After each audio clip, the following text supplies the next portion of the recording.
그리스도교 전통에서는 부활주의를 맞이하는 인사말이 있습니다. 함께 해보셨으면 좋겠습니다. 제가 주님께서 부활하셨습니다 라고 하면 참으로 부활하셨습니다 라고 화답하는 것입니다. 함께 인사하겠습니다. 주님께서 부활하셨습니다. 네, 옆 사람과 한 번 더 인사합시다. 주님께서 부활하셨습니다.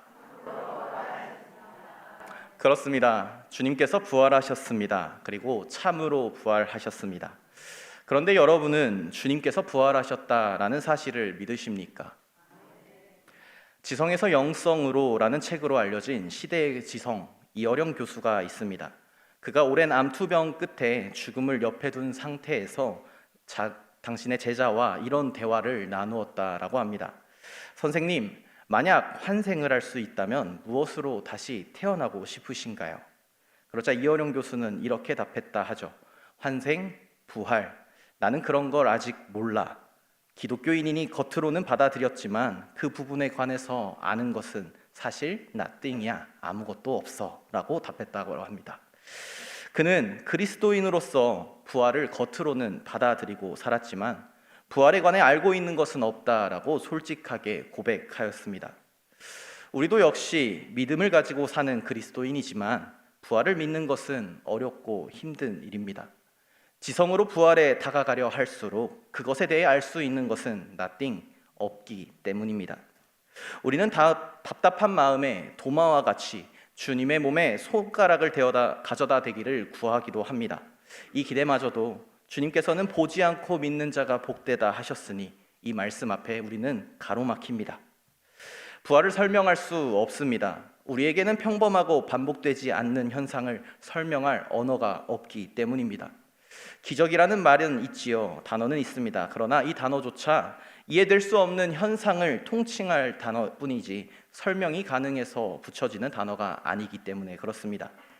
성경만 보아도 예수 그리스도의 부활을 증언하였던 주님의 제자들은 그것을 설명하려 들지 않았습니다.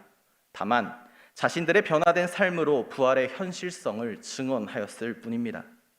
그들이 부활을 설명하지 않았지만 그들의 삶이 부활을 설명하였던 것입니다. 부활을 믿는다는 것은 단순히 겉으로 인정하는 것이 아닙니다. 부활을 믿는다는 것은 그 이상을 의미합니다. 부활을 믿는다는 것, 이는 부활이 우리의 생각과 삶, 궁극적으로는 우리 자신을 변화시킬 수 있도록 우리를 내어주는 것, 우리를 허락하는 것입니다. 때문에 부활은 2000년 전 일어난 유일회적 사건이긴 합니다. 그렇지만 우리의 삶에서 반복되어 일어나야 할 현실이기도 합니다. 부활은 알미 아닌 삶입니다. 주님께서 부활하셨습니다. 참으로 부활하셨습니다. 부활의 이 인사를 과연 우리는 우리의 삶으로 살아내고 있으십니까? 오늘 본문은 주님을 사랑하였던 한 여인의 이야기입니다. 그녀는 부활의 첫 증인으로 소개되는 막달라 마리아입니다. 그녀는 주님의 죽음을 누구보다도 슬퍼했던 사람입니다. 요한복음을 따르면 주님께서는 안식일을 하루 앞둔 준비일에 돌아가셨습니다. 안식일에는 아무런 일도 할 수 없으니 시체들을 처리할 수도 없을 일이었습니다. 보기 흉한 것을 십자가에 매달아 둘 수 없었던 유대인들은 로마 당국에 안식일을 앞두고 다리라도 꺾어 완전히 죽은 것을 확인하면 십자가에서 시체를 치워달라고 요구합니다. 로마의 군인들은 주님의 좌우에 두 사람의 다리는 꺾었지만 주님은 이미 죽은 것을 확인하고 옆구리에 창을 찔러 확인하였습니다. 그리고 그 준비일에 아리마대 사람 요셉을 통해 어느 무덤에 안장하였습니다. 다음 날은 안식일이었습니다. 그리고 그 안식일을 지나 일찍이 막달라 마리아가 등장합니다. 안식일이 끝나자마자 그녀는 기다렸다는 듯이 무덤을 향해 올라갑니다.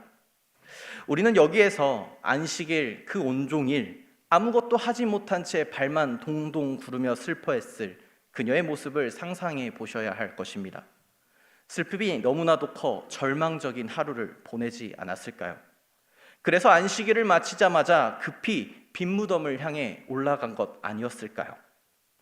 그녀의 깊은 슬픔 가운데에서 세상의 모든 슬픔을 보게 됩니다.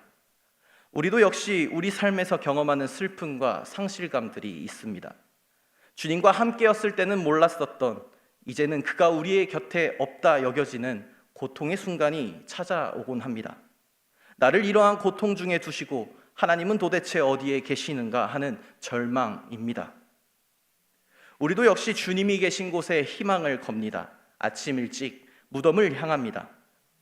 그런데 오늘 마리아가 찾았던 그 무덤은, 무덤의 돌이 옮겨져 있었습니다. 그리고 그 무덤은 비어 있었습니다. 그녀는 깜짝 놀라 곧장 두 제자에게 달려가서 전했습니다. 누군가 주님을 무덤에서 가져다가 어디에 두었는지 알 수 없다라고 말이지요. 그녀의 말을 들은 두 제자는 경쟁이라도 하듯이 다름질하여 무덤으로 올라갑니다. 그들이 도착해 무덤 안을 보았지만 역시 비어 있습니다. 그리고 그들은 돌아갔다라고 합니다. 무덤이 비었으니 여기서 더 있을 필요가 없다 여긴 것이겠지요. 그래서 제자들은 돌아갔을 것입니다. 그런데 그녀는 그곳에 남아 있습니다. 왜 마리아는 제자들과 함께 그 무덤을 떠나지 않았을까요? 이미 비어있는 무덤인데 말이지요. 그녀는 무덤 밖에 홀로 서서 울고 있습니다. 빈 무덤임을 확인하고도 떠날 수 없었던 여인입니다. 자신의 절망을 해결할 신락 같은 희망마저 그곳에 없었습니다. 그녀는 더 깊은 슬픔에 잠기게 되었습니다. 눈물이 그녀의 앞을 가리고 있을 때에 그녀는 흰 옷을 입은 두 천사를 보게 되었습니다. 그들이 그녀에게 어찌하여 우는지를 묻자 그녀는 사람들이 주님의 시신을 어디다 옮겨두었는지 알지 못해서 울고 있다라고 토로합니다. 그리고 그녀는 뒤로 돌아섰습니다. 그 앞에 주님이 서 계셨지만 그분을 알아보지 못합니다. 그녀에게 천사들과 같은 질문을 하시지요. 어찌하여 우느냐? 그런데 이어지는 질문은 천사들이 하지 않았던 새로운 질문입니다. 너는 누구를 찾느냐? 그녀는 부활하신 주님을 동산지기로 알고 대답합니다. 주여, 당신이 옮겼다면 어디에 두었는지 내게 이르소서. 그리하면 내가 가져가겠습니다. 그녀는 부활하신 주님을 만났습니다. 살아계신 주님을 만났습니다. 그녀가 그토록 찾던 그 분, 예수 그리스도가 그녀의 눈앞에 있습니다. 그러나 그녀는 주님을 알아보지 못합니다. 여전히 죽은 몸 예수의 시신만 찾아 헤매고 있습니다. 그래서 주님은 그녀의 이름을 부르십니다. 마리아야. 그제야 마리아는 라보니, 선생님이라 하며 부활하신 주님을 알아보게 되었습니다. 마리아는 봄이 아닌 들음으로, 모습이 아닌 소리로, 육신이 아닌 말씀을 통해 부활의 주님을 믿게 되었습니다. 그녀는 이제 절망에서 희망으로 건짐을 받았습니다. 기쁨의 순간, 회복의 순간, 주님은 중요한 말씀을 그녀에게 하시지요. 너는 나를 붙들지 말라. 마리아가 주님께 손이라도 대려 하였던 것일까요? 도마처럼 도마에게는 자신의 손과 옆구리를 내보이시며 손가락을 넣어보라 라고 하셨던 주님이신데 왜 마리아에게는 그러지 않으셨던 것일까요? 주님께서 남녀라도 차별하시는 것입니까? 물론 아닙니다. 마리아가 붙들려 했던 것이 무엇인지를 우리는 살펴야겠습니다. 그녀는 누구를 찾느냐는 주님의 그 질문에 당신이 시신을 옮겼다라고 하면 알려달라라고 답했습니다. 그녀가 아침 일찍이 무덤을 찾은 것은 빈 무덤이라도 그곳을 떠나지 못했던 것은, 천사들과 주님께 시신을 둔 곳을 말해달라고 한 것은 모두 주님을 붙들려고 하였던 모습이기 때문입니다. 그녀는 주님을 붙들려 하지 말아야 합니다. 부활하신 주님께서는 육체로서 그녀와 함께 있는 것이 이제는 아닙니다. 성령을 통해서 함께 할 것이기 때문입니다. 그녀에게뿐 아니라 모든 절망을 가지고 부활의 주님을 찾으려는 우리의 모두의 기대의 말입니다. 부활하신 주님의 몸은 십자가에서 죽은 몸이 그대로 다시 되살아난 몸이 아니었습니다. 이전의 몸으로 돌아오신 것은 부활이 아닌 소생입니다. 그렇다면 나사로도 죽었다가 다시 살아난 사람 아닙니까? 그러나 그는 다시 죽었습니다. 그는 소생하였던 것입니다. 사도 바울은 고린도 교회에 편지하면서 예수 그리스도의 부활한 몸과 소생한 몸을 이렇게 구분하고 있습니다. 하늘에 속한 몸도 있고 땅에 속한 몸도 있다라는 것입니다. 고린도전서 15장의 말씀입니다. 죽은 자의 부활도 그와 같으니 썩을 것으로 심고 썩지 아니할 것으로 다시 살아나며 욕된 것으로 신고 영광스러운 것으로 다시 살아나며 약한 것으로 신고 강한 것으로 다시 살아나며 영의 몸으로 신고 신령한 몸으로 다시 살아나나니 육의 몸이 있은즉 또 영의 몸도 있느니라. 주님께서는 하늘에 속한 몸, 썩지 않을 몸, 신령한 몸으로 부활하신 것이었습니다. 때문에 그녀가 주님의 모습을 보았어도 주님을 알아보지 못했던 것입니다. 주님께서는 마리아에게 그 몸을 붙잡지 말라라고 말씀하십니다. 나를 붙들지 말라는 주님의 말씀에 대해 성공의 캔터베리 대주교 로안 윌리엄스가 우리에게 귀한 통찰을 제공합니다. 그는 이렇게 나를 붙잡지 말라라는 말을 주의합니다. 나를 이용하려 하지 말라. 너희가 참이라 여기는 것, 너희가 선하다고 여기는 것에 나를 이용하지 말라. 내 안에 있는 실제적이고 잠재적인 악을 인식하기를 외면하지 말라. 나를 붙들지 말고 나를 따르라. 다음 걸음을 내디뎌라. 내가 비워둔 자리로 발을 옮기고 너희가 얼마나 많은 실수를 저지르는지를 깨달아라. 마리아는 주님께서 자신이 기억하고 있던 과거의 모습으로 주님께서 돌아오시기를 원했습니다. 그러나 주님의 죽음 이전의 모습을 붙들려고 한다면 그녀는 부활의 신앙으로 새로운 세계로 나아갈 수 없습니다. 부활은 현재의 몸으로 다시 돌아와 사는 것이 아니라 하나님의 아름다움이 빛나는 새로운 세계로 나아가는 것이기 때문에 그렇습니다. 그녀는 주님을 붙잡으려 해서는 안 됩니다. 다시 돌아가는 것이 아니라 다음 걸음을 내딛는 것이 부활 신앙입니다. 그 새로운 세계에서 그녀는 주님의 형제가 됩니다. 내 아버지가 곧 너희 아버지가 되는, 내 하나님이 곧 너희의 하나님이 되는 세계입니다. 그동안 마리아가 주님의 모습을 붙들고 살아왔다면 이제는 주님과 함께 형제가 되어 자기의 십자가를 지고 새로운 삶을 향해 나아가야 했습니다. 부활이 열어준 새로운 현실에 마리아는 제자들에게 주를 보았다며 주께서 자기에게 말씀하신 것을 증언합니다. 부활의 증인이 되는 모습입니다.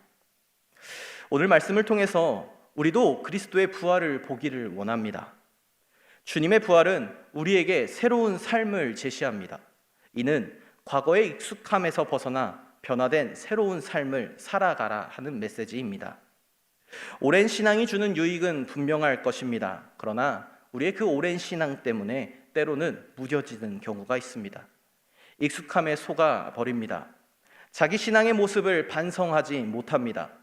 주님을 그곳에 붙들어 두고 내가 참이라 여기는 것, 내가 옳다라고 여기는 것, 내가 선하다라고 여기는 것에 우리의 주님을 이용하려고 합니다. 요한이 전하는 오병이어의 결말을 보면 굉장히 슬픕니다. 주님께서는 자신을 붙들어 임금으로 삼으려는 그곳을 떠나십니다. 요한복음 6장 15절의 말씀입니다. 그러므로 예수께서 그들이 와서 자기를 억지로 붙들어 임금으로 삼으려는 줄 아시고 다시 혼자 산으로 떠나 가시니라. 이후 제자들이 주님을 다시 만나서 어디에 가셨다가 이제야 오셨는지를 묻습니다. 그때에 주님은 이렇게 답을 하십니다. 내가 진실로 진실로 너희에게 이르노니 너희가 나를 찾는 것은 표적을 본 까닭이 아니요 떡을 먹고 배부른 까닭이로다. 썩을 양식을 위하여 일하지 말고 영생하도록 있을 양식을 위하여 하라. 막달라 마리아는 그녀의 기억 속에 있는 과거의 예수를 찾았습니다. 붙들려고 하였습니다. 그녀가 라보니, 선생님 하며 기뻐하였던 것은 이제 그녀가 간절히 찾던 이전의 모습으로 상황을 되돌릴 수 있을 거라 기대했기 때문입니다. 그러나 주님은 오병이어의 자리를 떠나셨듯 그녀의 기대를 뿌리치십니다. 주님은 아버지 하나님께로 올라가셔야 합니다. 그리고 그 아버지 하나님이 이제는 그녀의 또한 우리의 아버지 하나님이다라고 불리게 될 것입니다. 사랑하는 성도 여러분, 부활하신 주님을 소유하려는 욕망을 우리는 버려야겠습니다. 우리는 우리 자신이 옳음을 확인하고 싶은 마음에 주님을 붙들려고 합니다. 우리는 주님이 우리가 볼 수 있는 그곳에, 우리가 이해할 수 있는 그곳에, 닿을 수 있는 그곳에 여전히 있기를 원합니다. 그래야 우리가 하는 일이 옳은지, 우리가 하는 일이 선한지, 우리가 하는 일이 맞는지, 주님께서 과연 우리의 편이신지를 끊임없이 확인할 수 있기 때문입니다. 종교적인 갈등의 상황에서, 윤리적인 문제 앞에서, 정치적인 현실에서 우리는 늘 그렇게 행동합니다. 우리는 주님과 함께 그분을 따라 새로운 현실로 나아가려는 믿음을 선택하려 하기보다는 우리가 이미 알고 있는, 우리에게 익숙한, 우리가 경험한 지금 이 상태를 유지하는 데에, 만족하는 데에 예수 그리스도를, 우리의 신앙을 사용하고 있지는 않습니까? 주님을 붙들고 계시지는 않으십니까? 우리가 옳다고 생각할 때 느껴지는 그 만족은 왠지 우리가 주님을 잘 따르고 있다라는 착각을 주기에 충분합니다. 그때 우리는 그 기분이 아버지 하나님께서 우리에게 주시는 기쁨과 위로라고 여깁니다. 우리는 복음이 우리를 이끌어가려는 새로운 현실에 뛰어들지 못하고 우리 자신이 만족해하는 주님의 상을 붙잡습니다. 주님은 새로운 몸으로 우리 앞에 나타나셨거늘 부활하셨거늘 우리는 주님을 알아보지 못하고 과거의 신앙만 쫓고 있습니다. 우리는 우리 스스로 의롭다 여기는 신앙을 내려놓아야 합니다. 선하고 의로운 나를 확신하게 만드는, 내가 만든 주님의 모든 상들을 포기하셔야 합니다. 우리는 빈손으로 빈 무덤 앞에 서야겠습니다. 우리의 욕구와 연약함이 그 무덤에 주님을 붙들어 두려 할 때마다 우리는 내가 알던 주님의 모습을 포기하고 주님을 따라야 합니다. 주님께서 말씀하셨듯 우리의 십자가를 지고 말입니다. 주님은 이미 우리가 알던 모습이 아닌 채 우리 앞에 나타나셨습니다. 부활하셨습니다. 부활하신 주님을 앞에 두고도 과거의 신앙만 쫓고 계시지는 않으십니까? 나에게 익숙한 주님의 모습을 붙드느라 부활하신 주님을 알아보지 못하고 계시지는 않으십니까? 주님을 붙잡기를 멈추시기를 바랍니다. 주님을 우리가 의롭게 사려는 욕망의 종으로 삼으려는 마음들 내려놓으시기를 바랍니다.